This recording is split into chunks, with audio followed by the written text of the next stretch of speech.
How to adjust opacity layer in Adobe After Effects. Hello everyone, my name is Smile, and in this video I'm going to show you how you can solve this problem of yours. So you must need to follow some steps for that.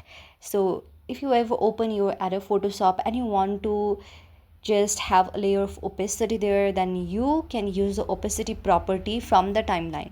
For that, you need to select the layer where you need the opacity. In your timeline panel, click on the layer or the clip whose opacity you want to adjust. So just tap on the certain section that you want the opacity on. Reveal the opacity property. Now you can reveal it by pressing the T on your keyboard to reveal the opacity property for the selected layer. This property controls the transparency of the layer.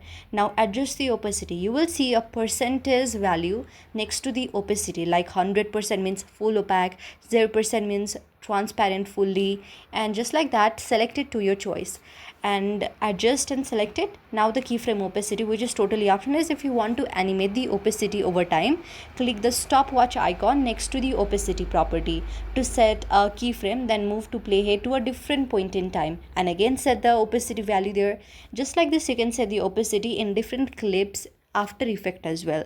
So that's how you can do it. I hope you like the video. If you like the video, then please do hit the thumbs up and subscribe button, and also comment on the comment section below. Thank you for watching.